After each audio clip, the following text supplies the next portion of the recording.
Il y a quelques semaines encore, bien peu de gens savaient ce que c'était et aujourd'hui, on se mobilise contre son exploitation. Alors ce soir, nous avons décidé de vous présenter un dossier complet sur le gaz de schiste. À mes côtés, Charles Tisser, l'animateur de l'émission Découverte. Bonsoir Charles. Bonsoir Céline. On sent beaucoup d'inquiétudes au sujet de l'exploitation du gaz de schiste et en fait, on se rend compte qu'il y a des risques bien réels. C'est qu'on enquête à Découverte depuis plusieurs mois déjà sur cette technique qui est assez impressionnante d'ailleurs, mais on pourrait la qualifier d'encore expérimentale et pas très bien maîtrisée.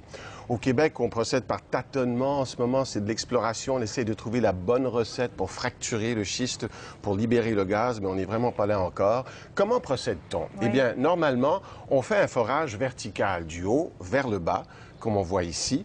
Le puits descend vers le bas et ensuite, on fait un forage horizontal vers, justement, la couche de schiste. On est dans la couche de schiste et on commence la fracturation. Comment la fait-on? On injecte dans le puits de l'eau sous très, très forte pression avec un mélange de sable et d'additifs. Cette forte pression va fracturer la couche de schiste, la roche de schiste que l'on voit ici, libérant le gaz qui est emprisonné dans la roche.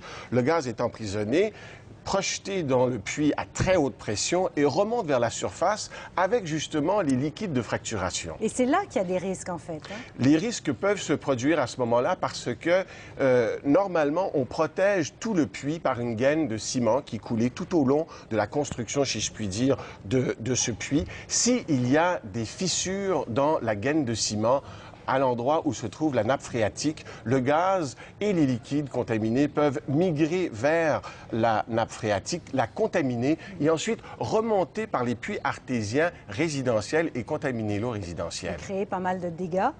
Créer beaucoup de dégâts. En fait, ruiner la vie des individus qui sont pris avec ce problème. Et c'est d'ailleurs ce qui s'est passé en Pennsylvanie. Oui, merci beaucoup, Charles. On va justement regarder ensemble ce reportage de Jean-Pierre Rogel et Louis Faure, donc de l'émission Découverte.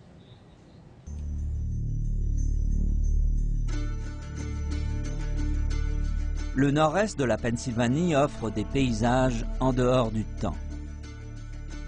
On pourrait croire que rien n'a changé, mais comment ignorer les tours de forage? Dans cette vallée, près du village de Dimmock, des camions et des travaux reliés à la production de gaz. C'est d'ici, à l'entrée de Carter Road, que le drame a commencé le 1er janvier 2009. Norma Fiorentino était allée fêter la nouvelle année au village voisin. Au retour, une surprise de taille l'attendait. Mon fils est venu me chercher. Il est entré et m'a dit « Maman, il y a un gros trou devant la maison, là où était le puits artésien. » J'ai dit « Oh mon Dieu !» Pour les enquêteurs dépêchés sur place, il était évident que la dalle de béton avait été soufflée par une explosion à la tête du puits artésien. L'étincelle de la pompe automatique avait enflammé du gaz. Mais d'où venait le gaz? Il y avait bien un forage à 200 mètres de la maison.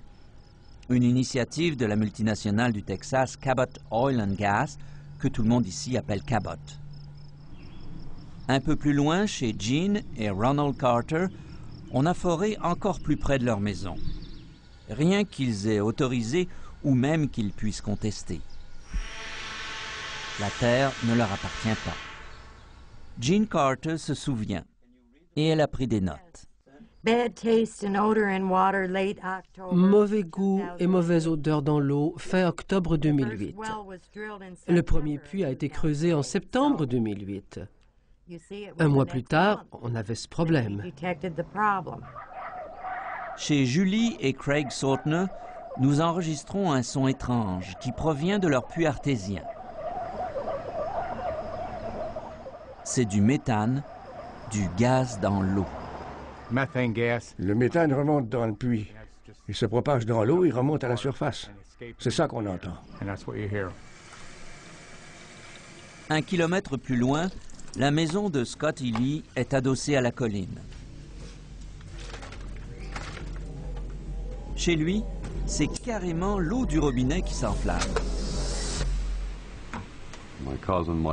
Mon cousin a posé 2 pichets d'eau brune sur la table de la cuisine.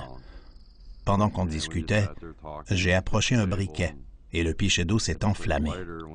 On a compris qu'il y avait un sérieux problème. Que s'est-il passé? Le scénario du pire, celui qui réduit à néant tous les discours rassurants à l'effet que les forages gaziers ne peuvent en aucun cas contaminer la nappe d'eau souterraine. Car dans ce cas, c'est bien ce qui est arrivé. On en est certain. Le forage peut entraîner la propagation du gaz à travers le sol, à partir du site de forage jusqu'au puits artésien et même à l'intérieur des propriétés. C'est ce qui s'est produit à Dimmock. John Anger a dû se rendre à l'évidence. Cabot était entièrement responsable de cette catastrophe. Malgré cela, il a fallu 2 ordonnances légales pour que la compagnie réagisse. Avec Scotty Lee, nous nous sommes rendus sur les terres de son père où sont situés certains puits de gaz litigieux. L'État a ordonné la fermeture de ces puits, source de contamination de la nappe phréatique. Il ne reste que les têtes de puits non raccordées au gazoduc. Mais à Dimmock, l'enquête officielle a aussi démontré que Cabot a pollué les sols et les cours d'eau. Dans certains cas, comme ici à Gosford 3, c'est du carburant diesel provenant des camions-pompes qui s'est répandu sur le sol. Dans d'autres, des bouts de forage ont fui vers des cours d'eau. La Burdick Creek, notamment, a été contaminée. Il reste que pour les familles affectées, c'est le problème de l'eau qui pèse le plus. Leurs puits artésiens ayant été condamnés, Cabot leur livre chaque jour de l'eau propre dans de gros conteneurs qu'on appelle Water Buffalo, des buffles d'eau. Jamais je n'aurais cru qu'on en arriverait là, à cause des forages dans la région.